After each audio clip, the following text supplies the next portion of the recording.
మనుషులు, మేధావులు, చాలా సబ్జెక్ట్ ఉన్న వాళ్ళు, ఒక్కొక్కరు అనర్గళంగా గంటకు పైగా మాట్లాడే వాళ్ళు. కాబట్టి అందరికి క్షమించాలి. సమయం భావం వల్ల మేము రిక్వెస్ట్ చేస్తున్నామన్న ఒక్క నిమిషం. ఇప్పుడు మన అభ్యర్థనను మన్నించి ఇచ్చేసినటువంటి పెద్దలు తిరుపతన్న గారు, ప్రొఫెసర్ గారు 2 నిమిషాలు సబ్జెక్టు వైపుగానే మాట్లాడని చెప్పి కోరుతున్నాం.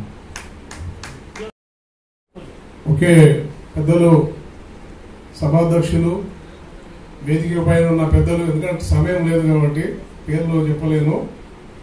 ఈరోజు ఇంతమంది పెద్దల సమక్షంలో నేను నిలబడి మాట్లాడడం అనేది సంతోషకరంగా ఉంది. రాజకీయ పార్టీల్లో మాదిగలు, మాలల పరిస్థితి, ఆదివాసీ గిరిజన పరిస్థితి మీద గత 15 రోజుల నుంచి ఒక చర్చ జరుగుతుంది. ఆ చర్చలో భాగంగానే సిద్ధ సామమూర్తన్న గారు, బ్రదరు సుదర్శన్ బాబు గారు, బాలకృష్ణ గారు, పెద్దన్న మరియు ఇతరులు చాలా మంది, మన జి శంకరన్న గారు, మేము కూర్చొని కుల సంఘాలను చైతన్యవంతం చేసి రాజకీయ పార్టీలో మన ఐక్యతను చాటుతూ ఆ పార్టీ అధ్యక్షులుగా ఎస్సీ ఎస్టీలను నియమించడానికి కోసానికి మనం ప్రయత్నం చేయాలనే భావ సంకల్పంతో ఈరోజు ఇక్కడ మనం కూర్చోవడం జరిగింది. ఇక్కడ చర్చల కోసానికి కాదు, గొడవల కోసం కాదు, మనలో మనస్పర్ధాలు పెంచుకోవడం కోసం కాదు మనం ఇక్కడ కూర్చుంది. సామాజిక, ఆర్థిక, రాజకీయ అభివృద్ధిలో షెడ్యూల్ కాస్ట్, షెడ్యూల్ ట్రైబ్ యొక్క పాత్ర ఏంటి, ఈ దేశ సంపదలో మన భాగస్వామ్యం ఏంది, దేశ సంపదలో భాగస్వామ్యం కావాలంటే రాజకీయ పరమైన ఆధిపత్యాన్ని మన కులాలు చేయవలసిన బాధ్యత ఉంది. బహుజన్ సమాజ్ పార్టీ అది నెరవేర్చుకున్న క్రమంలో కొంత దానికి అవకాశం రాలేదు. కాబట్టి ఇప్పుడున్న రాజకీయ పార్టీల్లో పనిచేస్తున్న ఈ మాల మాదిగలకు అవకాశం రప్పించడానికి కోసానికి మన కుల సంఘాలు ఏం చేయాలని చెప్పి మేము చాలా కుల సంఘ నాయకులను పిలిచాము. పిలిచిన వాళ్ళందరూ కూడా హాజరయ్యారు. మేము బాధ్యతలు కూడా ఇచ్చాము. అట్లనే ఈ బీజేపీ సంబంధించిన క్యాడర్ కూడా చెప్పాము. మీకు సంబంధించిన ఆర్ఎస్ఎస్ మాల మాదిగలను, బీజేపీ పార్టీ సానుభూతి పనులను మెజారిటీగా తీసుకొచ్చి ఆలు నింపడానికి మీరే బాధ్యులు. నేను ఈ విషయం కూడా చెప్పిన, కాంగ్రెస్ పార్టీ అధ్యక్షుడు మాదిగలకు, మాలకు ఇవ్వమంటే మేము 100 మందిని పిలుస్తారు, 200 మంది వస్తారు. కానీ బీజేపీ పార్టీలో అధ్యక్ష పదవి కోసం అడిగినప్పుడు మేము 100 మంది చెప్తే 20 నుంచి 30 మంది మాత్రమే వస్తారని కూడా చెప్పాను, క్లియర్గా చెప్పడం జరిగింది. కాబట్టి మిత్రులారా, ఇక్కడ సమన్వయ లోపం జరిగింది. రాజ్యాంగం అనేది పాలన ధర్మ శాస్త్రం. అది రాజ్యాంగం అనేది పాలన ధర్మశాస్త్రం. ధర్మాలు రకరకాలుగా ఉంటాయి. శారీరక ధర్మశాస్త్రం ఉంటుంది, సామాజిక ధర్మశాస్త్రం ఉంటుంది, పాలన ధర్మశాస్త్రం ఉంటుంది. మా పాలనకు సంబంధించిన అంశాలను భారత రాజ్యాంగాన్ని మనిషి యొక్క ఉపాధి, ఉద్యోగత, విద్య సంబంధించిన అంశాలను భారత రాజ్యాంగం తెలియపరుస్తుంది. కాబట్టి భారత రాజ్యాంగంలో ఆర్టికల్ 12 నుంచి ఆర్టికల్ 31 వరకు ఉండబడే ఆర్టికల్స్ ఏవైతే అవి మాత్రమే ఎస్సీ ఎస్టీలకు ప్రొటెక్ట్ చేస్తుంది. ఆర్టికల్ 12 నుంచి ఆర్టికల్ 31 వరకు మాత్రమే మనల్ని ప్రొటెక్ట్ చేస్తున్నాయి. రిమైనింగ్ అన్ని కూడా భూస్వాములకు, పెట్టుబడిదారులకు, అగ్రవర్ణాలకు, ఆధిపత్య కులాలకు, వ్యాపారస్తులకు మాత్రమే సపోర్ట్ చేస్తున్నాయి. అందులో రాజకీయ పరిస్థితులకు వచ్చినప్పుడు రాష్ట్రపతి, ప్రధానమంత్రి, మంత్రి మండలి, parliament, Rajya Sabha, state assembly, governor, ముఖ్యమంత్రి, మంత్రి మండలి, ఎమ్మెల్యేలు వాళ్ళ ఎన్నిక, వాళ్ళ జీవన విధానం గురించి చెప్తుంది. మరి ఈ రాజ్యాంగంలో ఉండబడే ఈ ఆర్టికల్స్ ప్రొటెక్ట్ చేస్తున్న మన ఆర్టికల్స్ ఏవైతే ఉన్నాయో వాటిని మనం కాపాడుకోవడానికి రాజకీయ చైతన్యం ఎలా కావాలనే అంశాలను మనం పరిశీలించుకోవాల్సిన అవసరం ఉంది. ఈ రాజకీయ అంశాలను పరిశీలించుకున్నప్పుడు ఇక్కడ బీజేపీలో ఉన్నావా, కాంగ్రెస్ లో ఉన్నావా, టీడీపీలో ఉన్నావా, టీఆర్ఎస్ లో ఉన్నావా, కమ్యూనిస్ట్ పార్టీలో ఉన్నావా అనేది కాదు.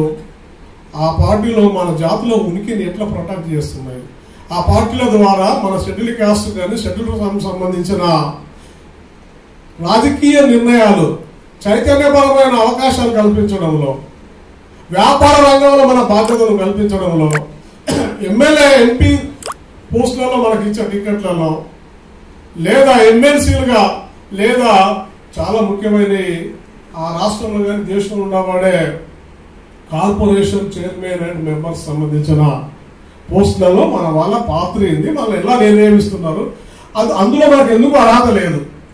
మొన్న రాష్ట్ర ప్రభుత్వం నియమించిన 37 మందిలో ఎస్సీ కార్పొరేషన్ మాత్రమే ఎస్సీని చైర్మన్ గా చేశాడు, ఎస్టీలను 3 చేశాడు, ఎస్సీ ఒక్కడు, మిగతా అన్ని రెడ్డి కులాలు, వెలమ కులాలు, బీసీ కులాలకు ఇవ్వడం జరిగింది. ఆ బీసీలలో కూడా 4-5 మాత్రమే ఇచ్చాడు.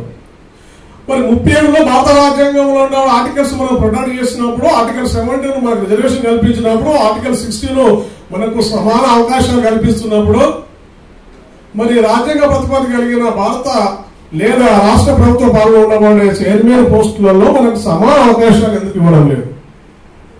ఈ అంశాలు మనం చర్చించుకోవాల్సిన బాధ్యత మన మీద ఉంది. అది బీజేపీ కావచ్చు, కాంగ్రెస్ కావచ్చు, ఇంకే పార్టీ కావచ్చు. దీనిలో మన హక్కు ఏంది, మనం ఎందుకు దీన్ని వినియోగించుకుంటలేము? భారత రాజ్యాంగం ఉంది ఉంది ఉంది అని మొత్తుకుంటున్నాము ఇప్పటిదాకా మన నాగేశ్వర పాట పాడినట్టుగా.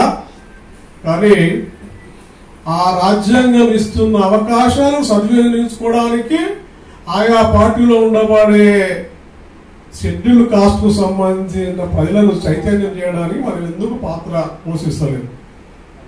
నేను మానవ ఉపకుల ఐక్య వేదిక మీద ఒక మేనిఫెస్టో రాసిన రవీంద్ర భారతిలో దాన్ని ఆవిష్కరించడం జరిగింది. అందులో ఈ హక్కులకు సంబంధించిన అన్ని అంశాలను నేను తీసుకొని రాయడం జరిగింది. మనం ఎందుకు కలిసి ఉండాలి, ఎందుకు మనకు రాజ్యాంగం కల్పిస్తున్న అవకాశాలను మనం తీసుకోగలగాలి, గుంజుకోగలగాలి. అడిగితే ముఖ్యమిస్తలేరు, కనీసం గుంజుకోవాలంటే ఇక్కడ ఉండబడే 59 కులాలు అనుకునేది మనకు ఒకటి కావాలనే ఉద్దేశంతో నేను మానవాది ఉప కులాల మేనిఫెస్టో రాయడం జరిగింది. ఆ మేనిఫెస్టోలో అన్ని అంశాలు నేను రవీంద్ర భారతి యొక్క సెక్రటరీ అన్నాడు, నీది ఒక రాజ్యాంగంలా రాసినావు, మామూలు డైరెక్షన్ ఇది ఒక రాజ్యాంగం లా ఉంది, నువ్వు ఇలా బాగా రాయగలిగినావన్నా అని అన్నాడు. ఎందుకంటే నాకు యూనివర్సిటీలో నాకు లా క్లాస్మేట్స్. సో మిత్రులారా, ఈ సామాజిక ప్రశ్నను అవగాహన చేసుకోవడానికి నేను ఒక బీజేపీ పార్టీని నేను డిమాండ్ చేస్తున్నా. అది రాష్ట్ర పార్టీ కానీ జాతీయ పార్టీ కానీ,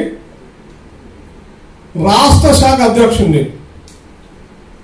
సీనియర్ ఎస్సీలో ఉండబడే, మీ పార్టీలో ఉండబడే మొదటి నాయకుడు సింధ సామూర్తి, తర్వాత కే రామలన్న గారు, తర్వాత మన అడ్వకేట్ గారు, ఇంకా పెద్దలు ఉన్నారు.